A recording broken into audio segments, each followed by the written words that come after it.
Coming up on the Spot podcast. Aki wa Kenya ni wanoma.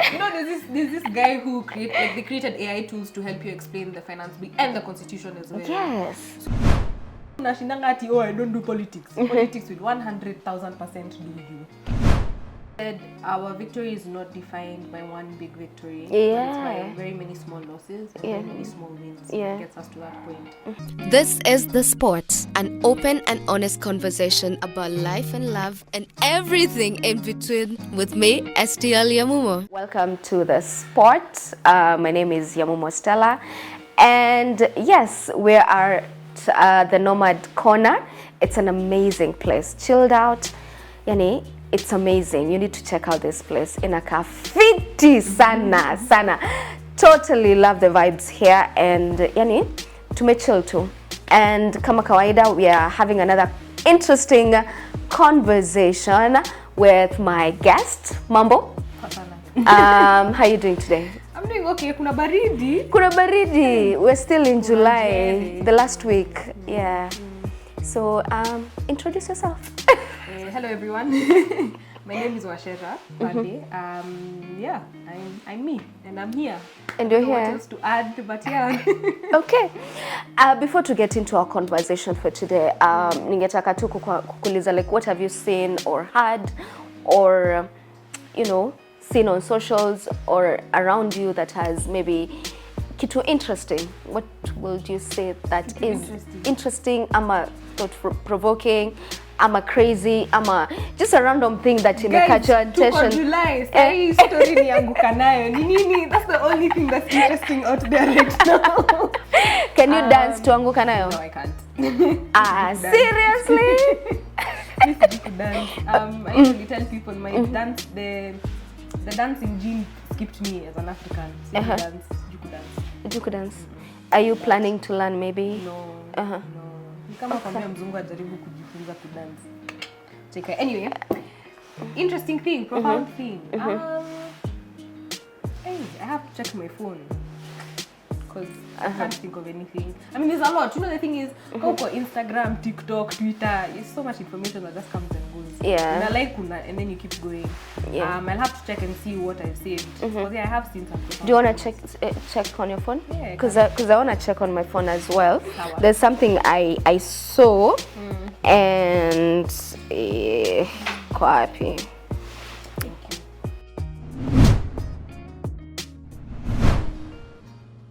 you. Okay. Just why not? Because I've seen what I wanted to share. Yes, I've seen it. Sikuwa nataka misquote. Yeah. So what's your controversial Mine one? is a reel I saw. I don't know if you guys are able to edit the reels so that people can watch. Yes. Camera person, amazing camera person, cinematographer can always, yeah. Anyway, it's by this girl called Nime Ndolo. Yeah, I don't know how to say her name. Nime Ndolo. She's a Nigerian and she's in New York. And she did a video recently. She's fun. She's not okay. She's funny, yes. She's let's just call her a content creator. Okay. Anyway, so she was talking about how she was online on an XXX site. And I don't know how she ended up in this part of it, but she ended up in a space where, anyway, she was talking about prenat clarity. Okay, and what is that?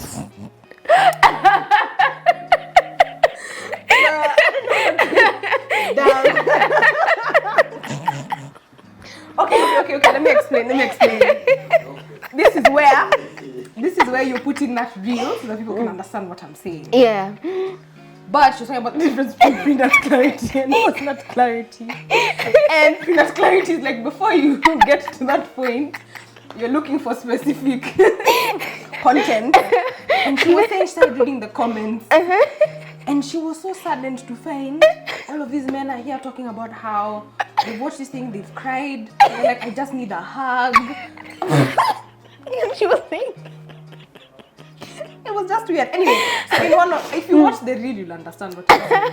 But one of the pinned comments that she said is like, first of all, you guys are wild for asking me the title of that specific video. Okay. Anyway, she dropped a title in this comment, which is in one of the replies. It's called FM Caring Mommy Dom helps you with your bedtime routine. Anyway, she says, quick heads up.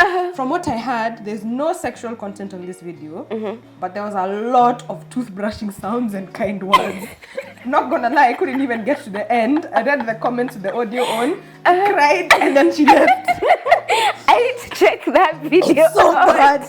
But yeah, basically, Yeah. it's basically a very weird comedic way of highlighting like, the mental health crisis amongst men. Men, yeah. Because they're here trying to find comfort and a partner or someone who will listen to them, but you're on a porn side comment section.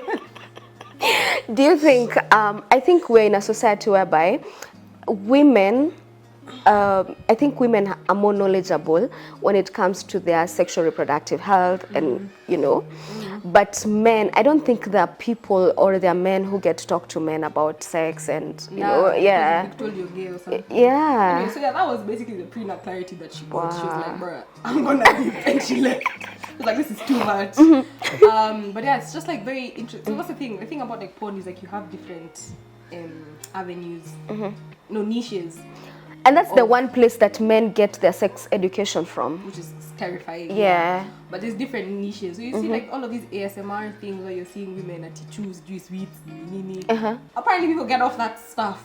So anyway, I don't know how she ended up on that part, but she shared it. I saw that video and I died. I was like, this is crazy. I just have a feeling, how long is the video? I have a feeling like I need to watch the video and then comment. Post-nut clarity is one thing. Pre-nut clarity is another. I'm gonna keep it a buck. I was on the orange and black themed spicy video website. What were you doing on there? I was carefully watching each video and taking down the names of the different actors so I can put them all on a list and mention them to Jesus when I pray in the morning. Be for real. Anyway, I was on the site and I broke the cardinal rule. You know the suggested videos? I kept clicking and I followed them from my starting point until I ended up at the source of my pre-nut clarity. Has anyone read some of these comment sections on some of these videos? Full disclosure, I started off in the ASMR section of that site. I ended up in the ASMR section of that site. However, this ASMR was different too. And I won't speak much about the content. However, the comments, I don't want to beat it, man. I just want to be loved. I want someone to love. Fuck. I want a girl who's obsessed with me. I want a girl who I know is Jesus. I can say for all the men, this helps us a lot. Even if you think you posted for fun, we are grateful for this. Be for real. Yeah, I probably need therapy, but there are so few videos that actually got me talking back and whimpering. Man, I really wish my mom loved me growing up. These are primarily cis men. Is this demographic okay? Because for you all to be typing therapy flavored comments in the comment section of the orange and black spicy video website, that shit is wild. What are y'all doing? Are you like laying on the bed holding your shit? Because damn y'all. Sorry, I listened to that audio too. And I can't even lie to you, by the end of it, I was crying as well. Crying while reading their comments and listening to the contents of that video. As much of a half-gay, borderline misandrist as I am, that's a joke. I felt bad. Damn. Y'all okay? Shit. Oh, no. Quite terrifying, yeah. So I found that to be quite profound. Wow. Okay. Wow. But she's just funny. So there's a post I saw on LED Bible. Love Bible.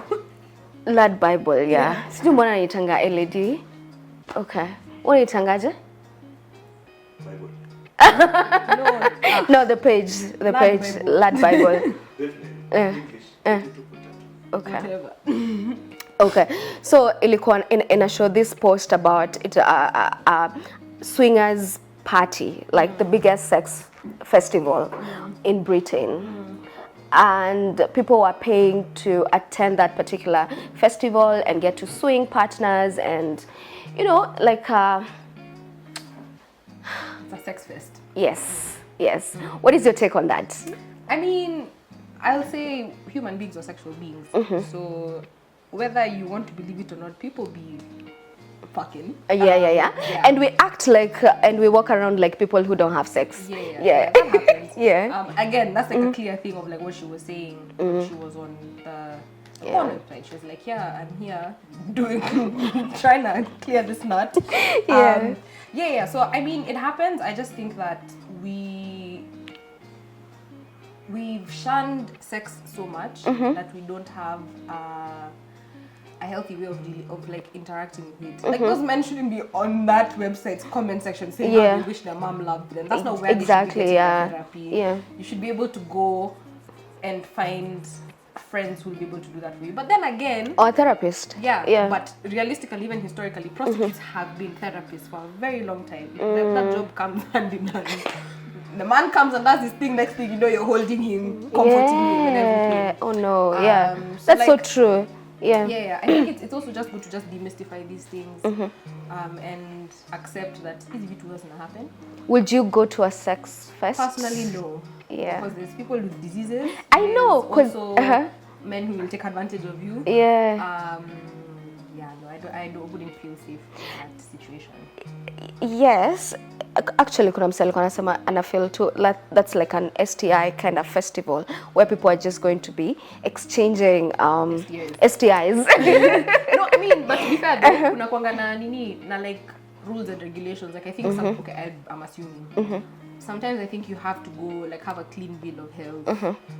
Also kuna kwanga like unspoken rules or rules that are there in terms of how you can, because okay, for example, like in Europe, I'm sure even in Kenya there is just a that to drink. Chini ya maji. Ziko? Sana. Oh, so chini ya maji ziko. It looks like our camera person akona experience. Utatuambia experience. Have you been to one? Hold my cup. So, okay, like for example, if you go to like, they're usually like, let's say clubs, the female sex, so you're going to go so you can have sex, yeah. But they do have rules. I have a friend who lives in Germany and he was telling me how like when he goes, you have to have a clean bill of health first. You can't just approach anyone. Yeah. It's very, there are like rules, and consent is also a big thing. So you're kitu ingine as well. Consent maju is a big thing. Here in Kenya, in Africa. No, hadi maju consent is not a big thing. So that's not a big thing. Yeah, so you find wase wengi when they're getting into now this whole sex scene is now when they start understanding consent even better.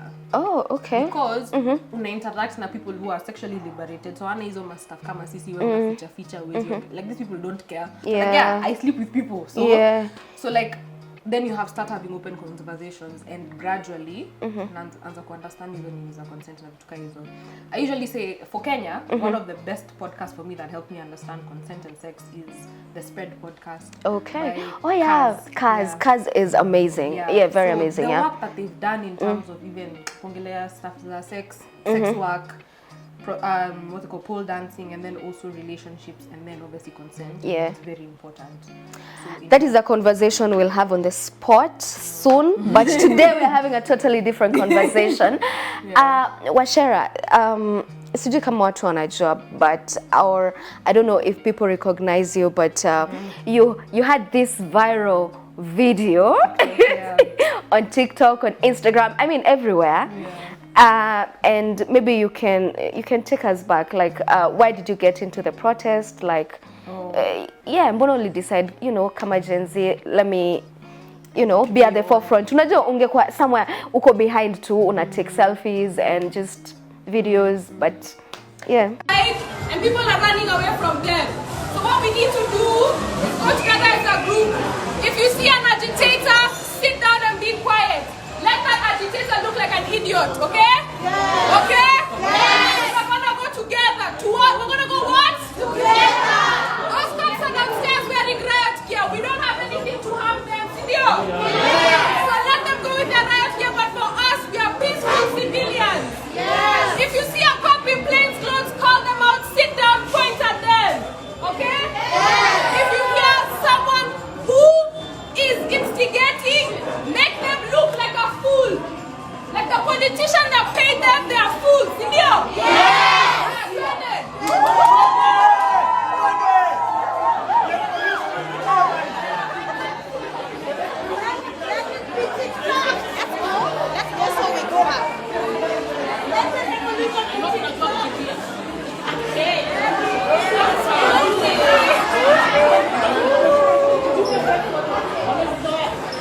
I'm a very political person.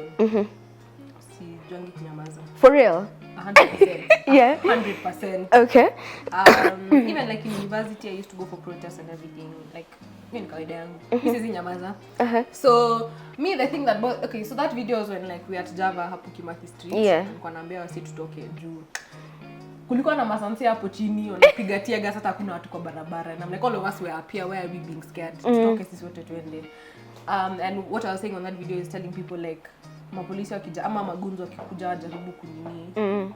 You make them look like fools. Sit down, do your thing peacefully. Kama wamelipwa waende wa loot, wacha waende wa loot. Wakae kama wanini madwanzi.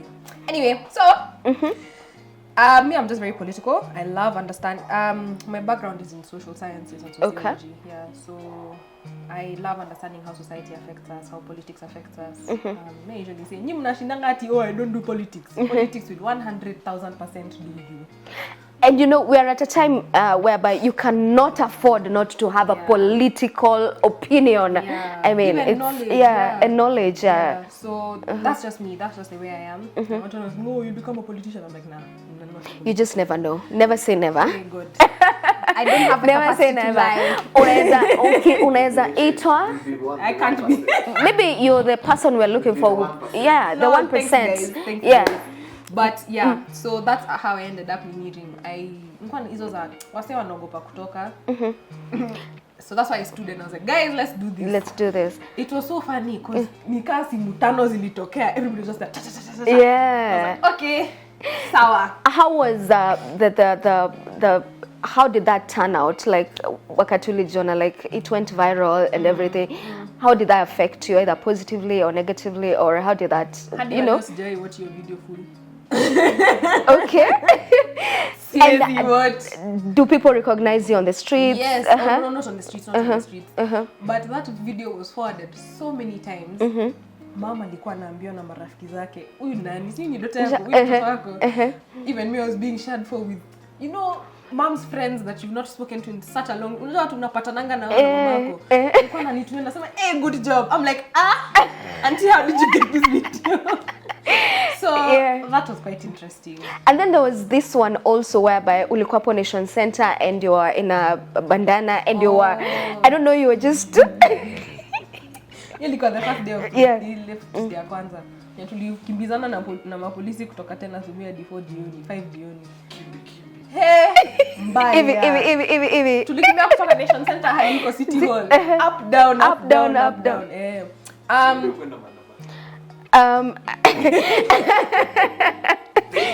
So I am not a failure. In my defense, kila mtu ako na role yake ya contribute in this protest and all. I'm gonna get to that part, but before I do, let's get to hear your story. Kitu gani ilikupatia that motivation to say, you know what, I need to be part of this and I'm doing this for my country?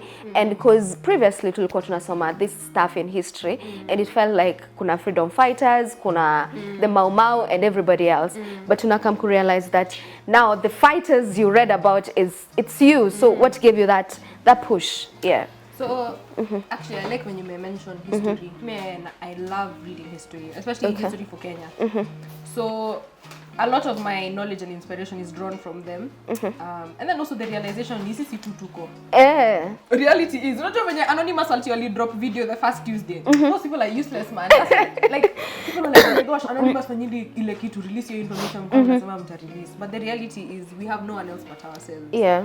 So ndio maana I showed up because like, it's either me, you, everyone else, or we're not going to go anywhere. And again, easy vitu za politics for me are very, because the thing is, I see how policies affect people. Juu nimefanya social work, so naonanga nini venye ina affect people who live in poverty, people who have disabilities, people who don't have jobs, etc. So I see the physical and tangible effect of bad policy implementation. So that's also another reason why for me I really had to be out there. Also another thing is I was unemployed. So kama una job unataka kufanya nini? Tunauliwa hatuna makazi. Kama kuna kitu tuko nayo ni etika una job, you have time. Yeah. So definitely we're going to show up. Go exercise, go run around. So that's also another thing. I had the time, which I thank God for. I had the opportunity to go out there. Okay. But yeah, that's it. It's something I'm convicted about. Like, I usually say, according to this guy, Che Guevara. Wow. He's a revolutionary. Yeah. He has a quote where he says, "Knowledge is good, but action is supreme." Wow. Yeah. Wow. So you could know how to deal with policies, how to deal with these politicians. Yeah. And if you're just sitting and continuing with life as normal. Wow, that's so profound. Yeah. So that's why. So politicians all thrive on the basis of first there's poverty, there's ignorance, and then there is wanna propel tribalism, because no one really cares what tribe you are. No one cares, as in ukipanda mat or whatever place you're at. You don't care umseni tribe gani, but they divide us on those bases. So palituko saizi, do you think that eventually we will be able to win against the government? Good question. Yeah. I usually say is, actually I don't usually say this. I was at a panel discussion a few weeks ago. There's this lady who alisema a very profound quote by some other political person from Europe, Germany, and she said, our victory is not defined by one big victory, but it's by very many small losses and very many small wins that gets us to that point. So me wanasemanga ka story ya Mau Mau, I would say that war was fought, I think, for like 6 or 10 years. Because it started in like in the late 40s and 50s. And then we got independence in the 60s, 63, yeah. So it was a progression of, it was a progression of also getting territories, ku negotiate na different bodies of people. Because it wasn't just like the Mau Mau who are out in the forest, yeah. There was professional bodies like Yogama Pinto na with Kodek, Kodek. I would say there was the professionals. Yeah. So it was a mix of nini, and it was over a gradual amount of time. So me usually say, sai stuffs your sprint, marathon runner. Small losses, but ultimately small wins, and the big win. So like the small win right now, I say is a mental reset across the country. Yes. My parents are yes. Hey, by the way we can actually say something. Yes. You know? Yeah. Or by the way we can teach ourselves. Yes. Or by the way we can talk to our MCs and MPs. Yeah. Because your stuff ya mheshimiwa na wase imeequaliziwa. Yeah. So, as in tunafanya hii kitu pamoja. Unajua previously ilikuwa like they are here and then we're down here and whatever they say we take it as truth, gospel, gospel truth. Yeah. So now you can question them, you can ask them for information and accountability. So that's one. I think that's a big win. That's a big win. Yeah. So there's that, and then obviously sasa stuff za kuendelea kula na kuchambua vitu. Yeah. So ka finance bill, I think the best thing I saw is how it was translated in different languages. Yes.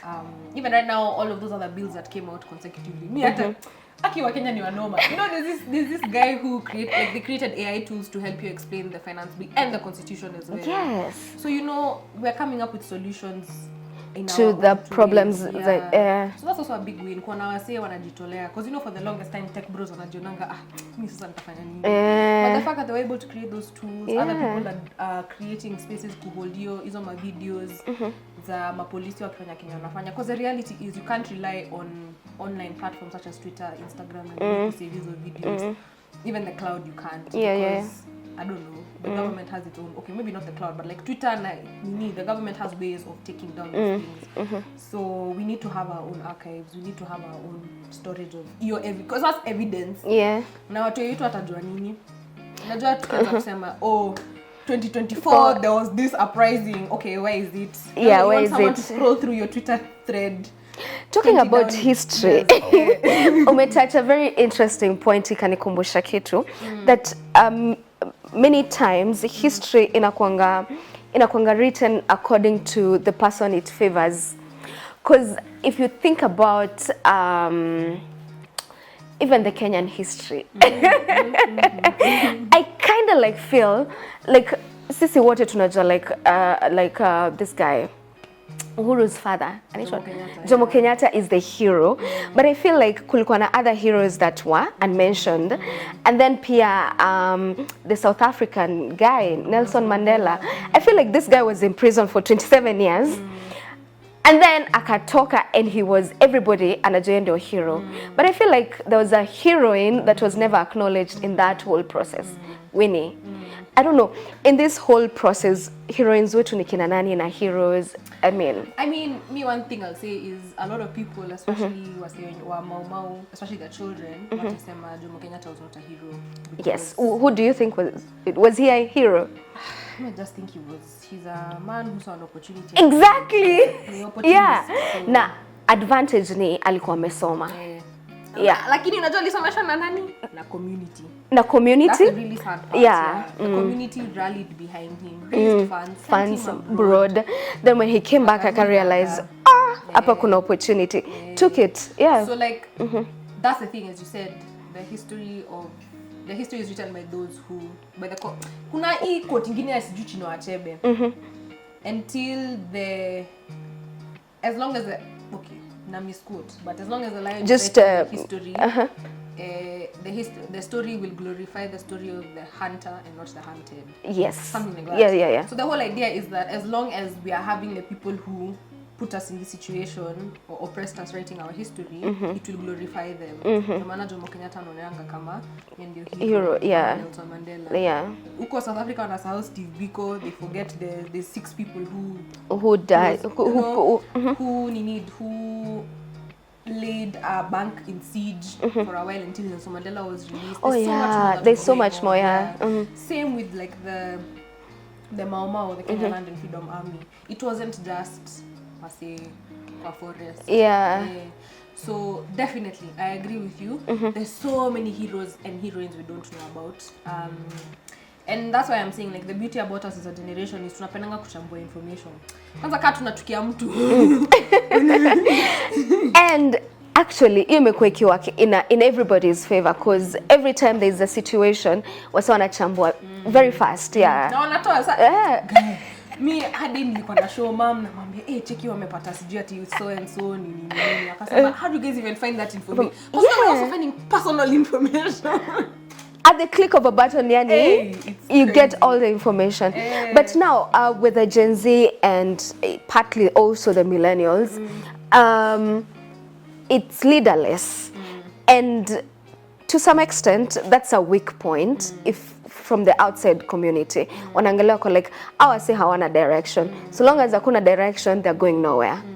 Do you think it's time to have a leader or to have a sense of direction? So I'll debunk that. We do have a sense of direction. Okay, so okay, we just don't have someone leading us. You know, yeah. So hiyo kitu imekera. Oh yeah, sorry. Yeah, there's a sense of direction. Correct that. Hiyo kitu imekera watu because who is your leader? Who's mobilizing you? Yeah. Honestly, may I say it is the government that's leading us because nyinyi ndio mnatupea hii motisha ya kuendelea. Because every time they do something stupid, like, what's wrong with you? You think they're gonna, you know? Yeah, exactly. And then unapata okay. So hiyo ni hizo tu like be for real, you know? This is what you can say for that every action is an equal and opposite reaction. You piss us off, we react, you know? Yeah. Another thing I'll also say is a proverb from the Bible. It talks about how locusts have no leader, yet they pull up in ranks. Wow.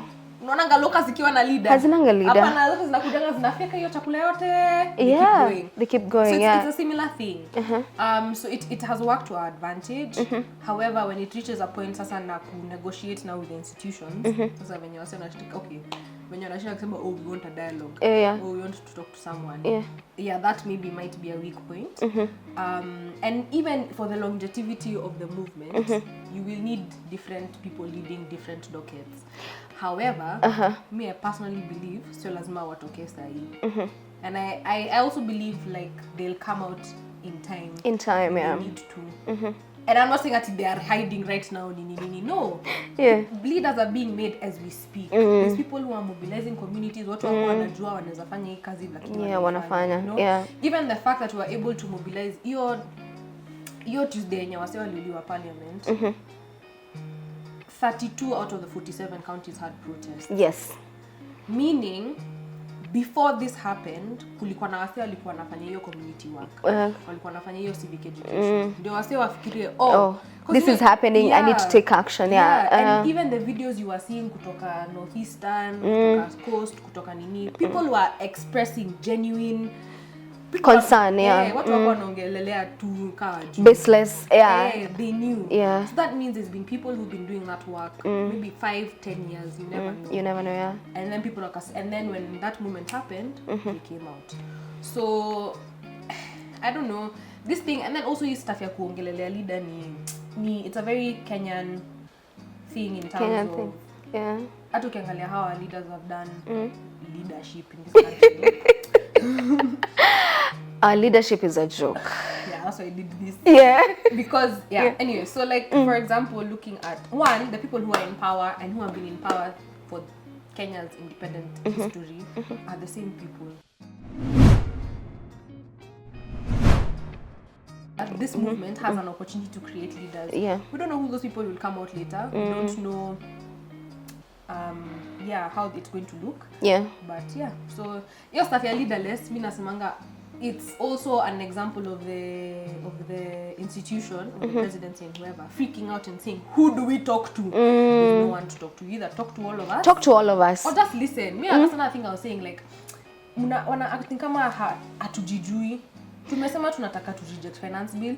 Tumesema tunataka madaktari warudi hospital wapewe makazi. Tumesema walimu walipwe.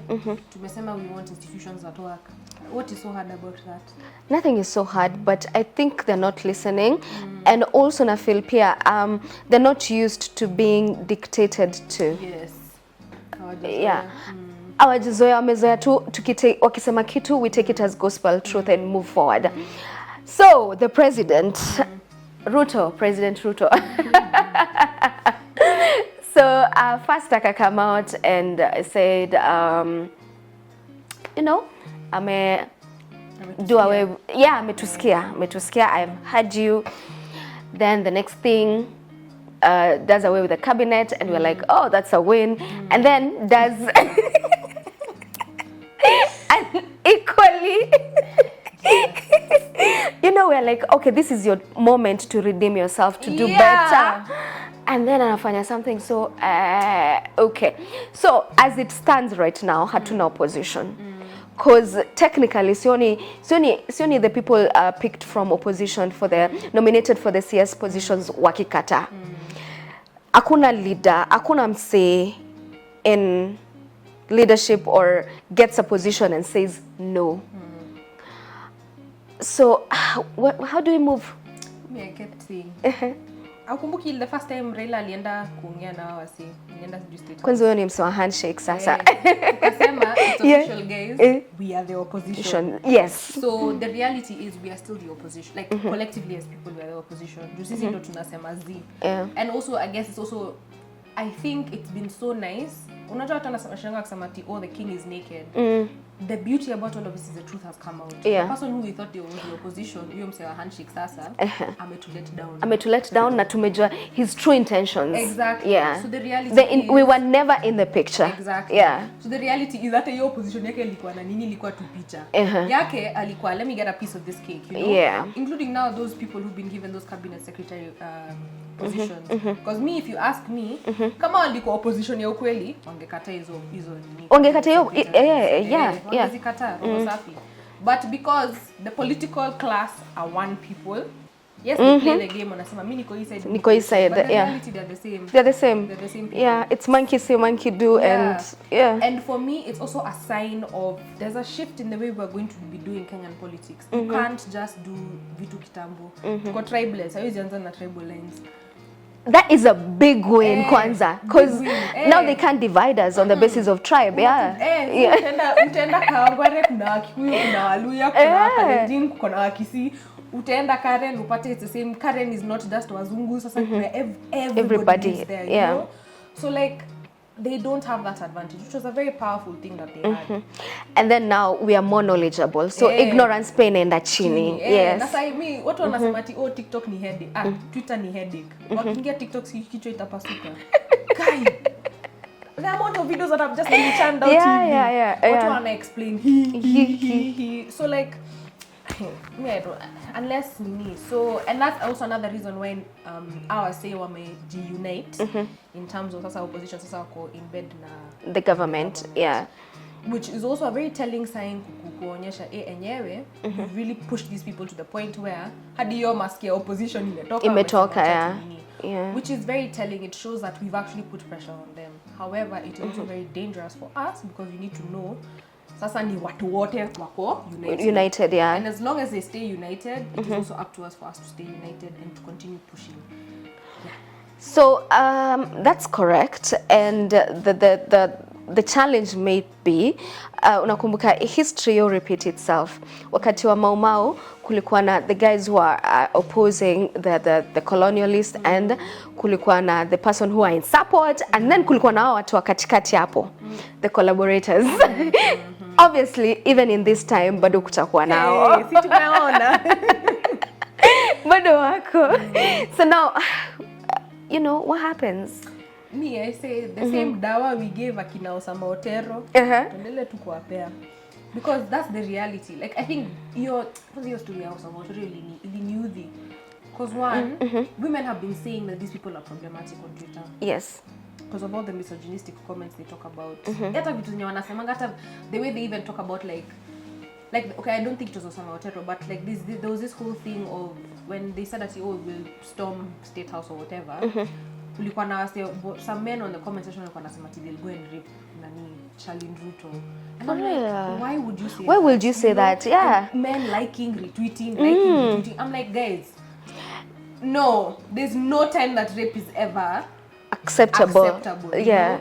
Whether it's someone you hate, whether it's someone you this is not something you use as a weapon. No, you don't weaponize something that's already a weapon, you know. So like kupea wasika hao platform, I used to say like it's expected. People wase wenye one hawajijui, hawana msimamo. Ama msimamo wao ni shaky. It's very shaky, yeah. Ama it's like it favors some people over the others. So when that happened with him, I was like, it was expected. Secondly, munavani ni nini? See, but that's the same thing that Raila has done to us. Yeah, repeatedly. Yeah. It's true. Mara mingi sana. Yeah, you hear people are dying, people ulikuwa unashinda ukitetea, unaenda kuzikwa tena unaenda unakula na mwenyewe. Yeah. And anakama anatupea you know, a made up story that you know what. Yeah. So like what I'll say is the way we dealt with someone like him, hadi akaenda offline for a while and scare your pressure. I think that's the way it should be. So that people don't have wajue ground iko moto. Ground ni moto, but that touches on a very important aspect. Tumeangalia ignorance, tribalism, hizo zote we can deal with. But then this one, collaborators, it's majorly maybe poverty, because so long as you can cater to your needs, you'll be like, okay, niko sawa. But if you need your basic needs to be taken care of, na kuna msichana kupatia an easy way just to be on their side, you'll be like, okay, wacha mimi nipate hizi do, niondoke shida, I need to take care of myself and my family. So how do we move from that? Say, this is also a thing about values. Ni values gani uko nazo? Juu reality is the best example I can give ni kawa say wa ndugu wenye walienda Gatao last week. Wamevaa maplaka the president work. Si walipigwa. Mwingine bike yake kachomewa. Hiyo bike hujui kama iko na loan. Nani atakupa? And most of them ziko on loan. Yeah. Hiyo bike iko na loan imechomwa. You're in debt. You put just 5,000 or 10,000.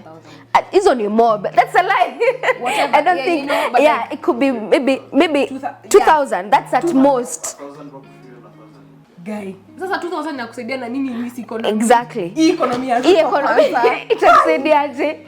Alafu yeah. So it's also that reality of like your poverty. Unfortunately, that poverty only makes you see too hapa tu hauoni mbali. Which is the unfortunate thing about poverty is that it really dehumanizes you. Like kupeangi hiyo opportunity ya kuwa just like a normal human being. However, it's also the reality of to understand, okay, leo nakula, kesho nitakula. Sasa, now like let's say for example, you mse wanduthi bike yake imechoma, so kesho anakula nini? Na akona family, akona needs, whatever. Anakula nini kwa source of income yake. And the person who paid you to go nini hata kusikia. As a matter of fact, because unajua kuna hizo levels, like kuna ule ameambiwa wewe tafuta wase and then ina trickle down. So like there's that, but then also it goes back to a thing about values, and this is something the Kenya Land and Freedom Army walikuwa nazo. They even had rules of discipline, which I wish I had. Actually, I think niko nayo nazisoma, because it goes back to a thing of values. You have to be principled, otherwise you'll sell out the whole cause for just a mere amount of money. As you're looking for that, let me say something. Sometimes I feel like Kenyans maybe tumekuwa frustrated to an extent whereby to throw out like our values. Like we don't even know what our values are. And sometimes I ask myself, am I not corrupt because I don't have an opportunity to be corrupt, or am I genuinely not corrupt? That's true. Yeah. LFA is the Kenya Land and Freedom Army, or the Mau. They had directives and there were 21 of them, but I'll just read a few. Okay. The first one is beware of those who pretend to be intelligent. They might be dangerous. Tumeona hawasi kwa hii movement. The second one is beware of Christian priests. They are leeches. And number 5 says we must be united in all of our actions, which is true. Again, going back to what I said, if the political class is uniting itself, even us, we need to be united. We need to be united, yeah. And it's worked well. We're tribeless. So far, so Far, good, so yeah. good, Yeah. But we need to keep going. One thing is help one another. Aki manzeni wa protesting, it was so nice kuna wasi wakisaidiana. Yeah. Kama kuna mama alikuwa anauza hizi mahindi za kuchemsha. Stock yake ilisha. Stock yake ilisha hapo. Watu walikuwa wanakuja, unauza? Wacha tununue. Wow. And stock yake ilisha. You can imagine her for her. Alienda to one place, akauza, akaenda home. Ama aka join the protest because they're like, now I mean for a better country, yeah. So like such things. And another one is pray and your revolutionary duties with our vigor and do your revolutionary duties with vigor and determination.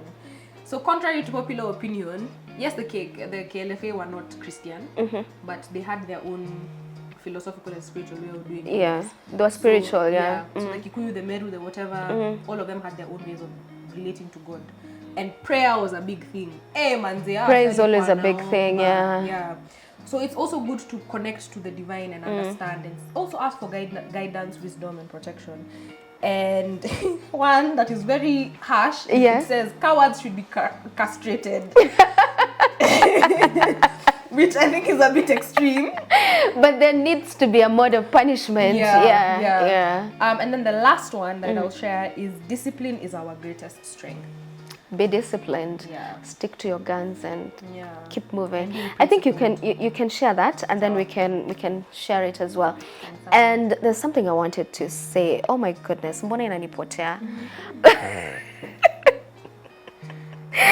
Guy, imeenda. Akina venye nilikuwa nimekumbuka, it felt like a very important something I needed to mention. But that being said, memorable moment kwa maandamano? Ile posta niliona ya nini? Yeah. Kenyans are creative. Ya Dora the Explorer, ikandikwa Mkora the Explorer. Woo! Okay. That's the most memorable poster I have seen. Wow. Memorable moments sidani, but hiyo poster nilisema nyewe. Kat kuna hiyo sense of humor. Kenya, we are a great nation.